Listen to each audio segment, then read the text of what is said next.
السلام عليكم كلنتي وعنا وناكسن دمان داودياشا كلسن تي في ميل كستود كداوانيسان برامجكينا ويردا مشرحة برامجك maanta waxa martiina ugu ah Aamina Cilmi Fariid oo ah musharax u tartamaysa golaha wakiilada ee Jamhuuriyadda Soomaaliland Aamina waxaynu ka wareysan doonaa hankeeda musharaxnimo ee ku aadan golaha wakiilada ee Soomaaliland ugu horeyna soo dhaweeyo martida barnaamijka oo ah Aamina Cilmi Fariid Aamina ku soo dhawo barnaamijka weerda musharaxa waa barnaamij toddobaadka Kalsan TV aad baad u mahadsantahay adiga iyo TV-ga barnaamijkan soo abaabulay ama uu ka bixi doonaba aad baan idinku mahadnaqayaa waana idin salaamayaa gidigiin waad mahadsantahay ugu horeyn Aamina bulshada ku daawanaysa hadii aad xoogaa tafaasiil taariikh nololeedka ka siiso Aamina Cilmi Fariid waa tuma Aamina Cilmi Fariid badeed waa gabadh reer Awdala ku dhalatay ku barbaartay gobolka Togdheer magaalada Burco nolosheeda intii dambana qurbaha ku soo qaadatay laakiin dhowr iyo 12 sano ugu dambeeyay dalka joogta aad Aamina waxa tahay musharax u sharaxan golaha wakiilada maxaad ku dooratay awal anigu markii hore waxaan muddo dheer ka shaqaynayay samafalka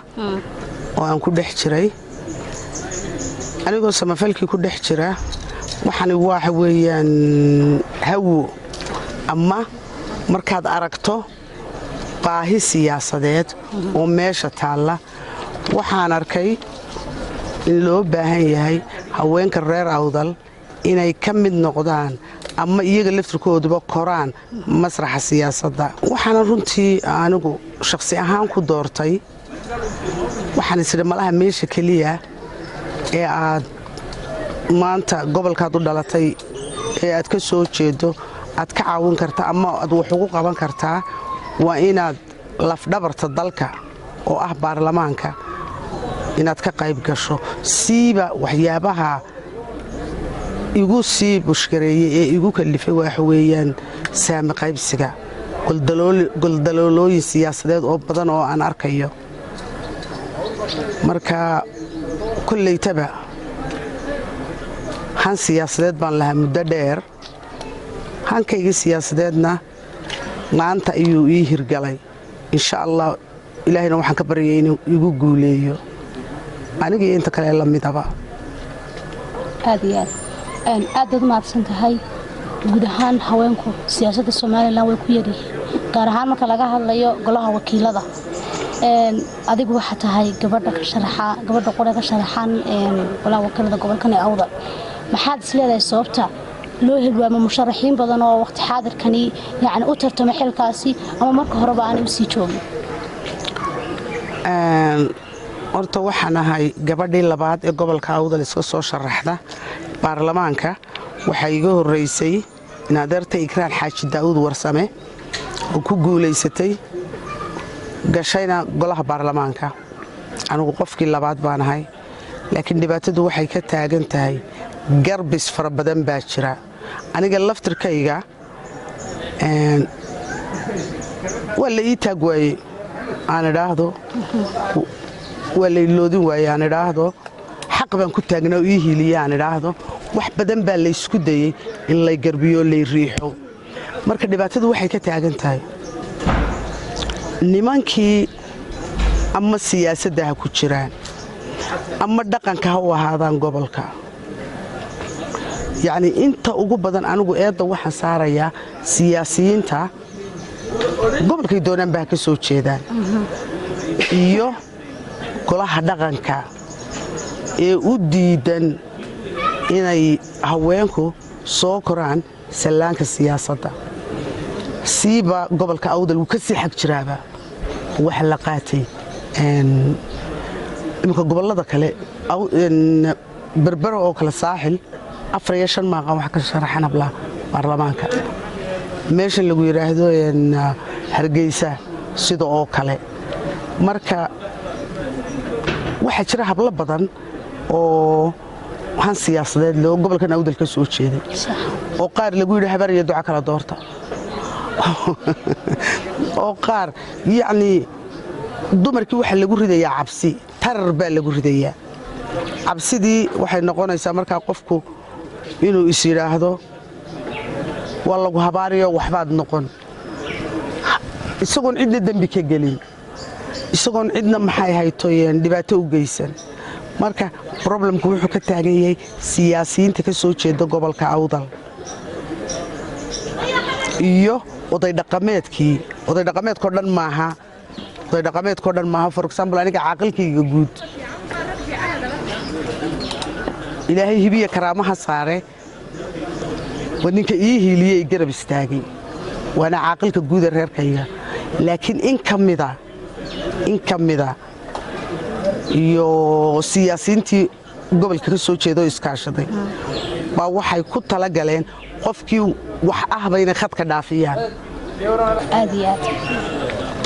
waad mahadsan tahay marka la soo xulayo musharaxiinta marka ugu horeysa musharax walba reerka uu ka soo jeedo ayaa waxay ku wareejiyaan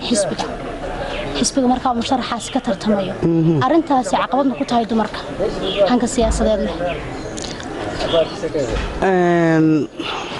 waa tii aan iminka ka hadlayey odayaasha oo kaashanaya siyaasiyiinta ka soo jeeda gobolka Awdal qaarkood yaan siyaasiyiinta dhan wada odhanin qaarkood baa yani waxay I don't know anuu caqabadda ay ku tahay ma garanayo laakiin waxay caqabad u arkeen qofkan salaanka siyaasadda soo koraya umay eegin aqoon umay eegin waaye aragnimo umay eegin xaq ama qofkaas dhiil horoo lala galay anigu kollaytaba waxaan u arkaa shakhsiyan ilaa ay wax iska beddelaan reerahan intay dadka sida shootaliga u feedhaan iminka qabiilka wuxuu sii marayaa yani anu waddanka waxaan imi tio ucud iyo kulmiye udub loo tartamo maanta wuxuu marayaa reerkii hoose jufidii hoose yani sida jawaanadii la odhan jiray liidmadoobaha shootaligiisi umaad garaadsan adigu edee shootaligii in loo kala feedho ama dun oo kale sidii maro la jeexjeexay oo kale in dadkii loo kala feedho wax allaale waxay faa'iideynaysaana ma jirto kala fogaan mooyaane aan u soo noqonato dumarka dhib culus bay ku hayaan siiba odayada dhaqanku dhib culus bay dumarka ku hayaan adhonow ragga de waxay iminka aniga iyo ninka ila midka ah anigoo ka waaya aragnimo badan oo ka aqoon badan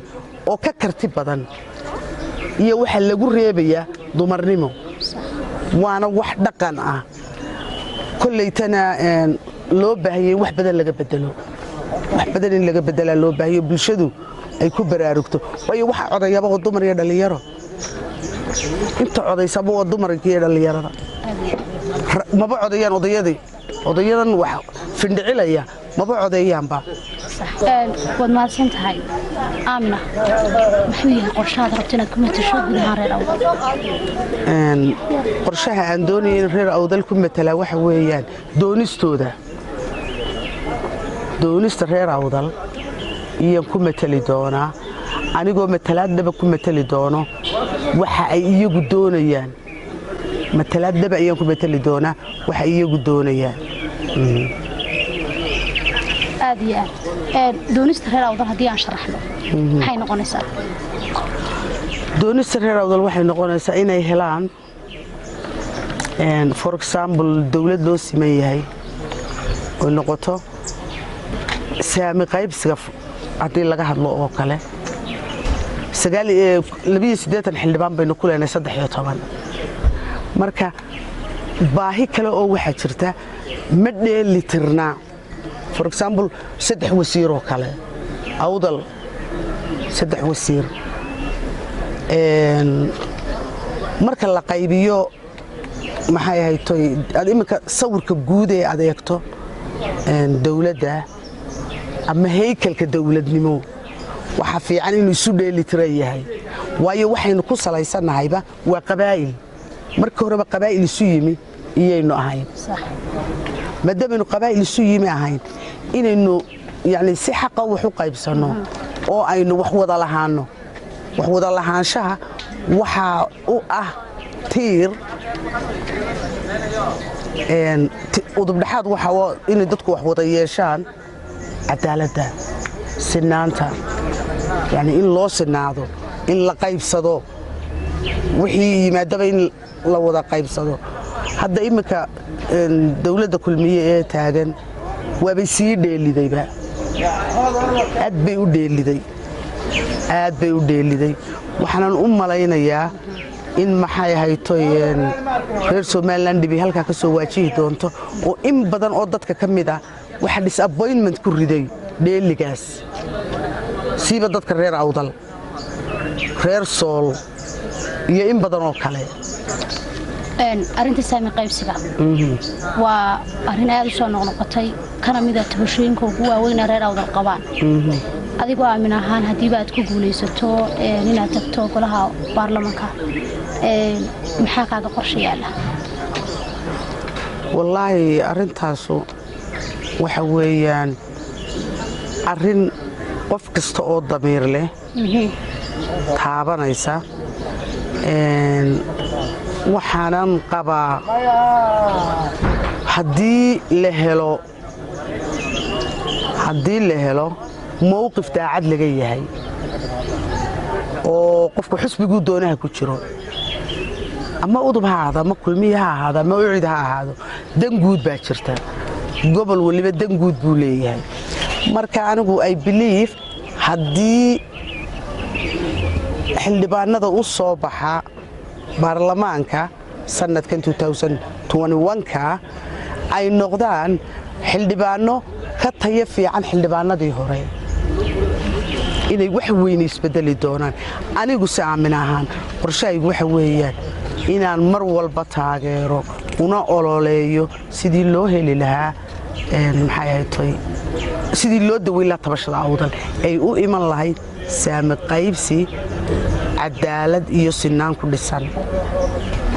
maadaama aad haween tahay waxaa jira iyaga laftirkooda tabashooyin badan oo guud ahaan haweenka Somaliland oo dhani ay ka siman yihiin iyo sidoo kale xeerka kubsiga in badan isagana laga celceliyay golaha taasi haddii aad ku guulaysato maxaa qorshe kaaga yaal oo ka duwan qorshayaashii hore lagu wajahay eedo laha horaynaan soo arag baan u malaynayaa anigu 12 sano wadanka joogayba waxaan ka shaqaynayay wax la yiraahdo gender basic violence taadiga genderka si haweenka kan aynu ka hadlaynaba wax badanna golahan imika jooga wax badan oo aanu gudbinay baa jira hoolka weynay rays bay ahayd maalintii aan maxay haytay ka codsanay baarlamaanka in la helo sharci xanibaya ama xaqa qofka la dulmayo u hiilinaya in la helo aan baarlamaanka u gudbinay ta kale eedoy waxa jira 60kii markaynu qaadanay dawladnimada shuruuc badan baa jirta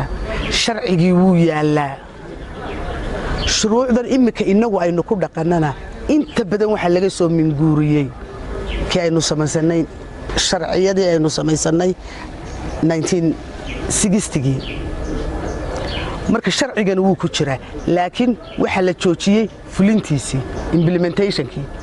sharcigu wuu yaalaa waana wax iska caadiya Somaliland imika sharci baa la qorayaa sharcigii wuxuu iskaga jiraa kabarka lama maxay tay fulinayo ama implementationkiisa wax la dhahay implementation cidiba waxa lagu dhaqmo wax xirjajab صح وحرشة marka kulleeyto anigu markii horena waan ololeyn jiray imikana definitely waan ka soo horjeedaan u tacadiga haweenka waana noo ololeynaya waxay aan u qaban karana aanu qabanayo insha allahu tacaala. adigoo sii wata hadalkaaga bulshada reer awdal maxaad leedahay Aamino Cilmi Fariid maanta ha lagu doorto? actually aad baan horta bulshada reer awdal ugu mahadnaqayaa. in badan oo ay garab taagan baa jirta, in badan oo ii muujisay taageero aan xadba lahayn baa jirta. waxaan leeyahay hooyooyinka mid baan leeyahay, haweenkow haweenka doorta, aniga haweenahay anigay doorta haweenow codka isiiya. dhalinyaradana waxaan leeyahay horaad hooyo u soo aragteen rag badankooda maalinta doorateen baa idinku dambaysay. anigu se qof ogol baan ahay la kulankiina la xisaabtankiina iyo caawintiina intaba. waxaanan idin leeyahay hooyo codkaysii.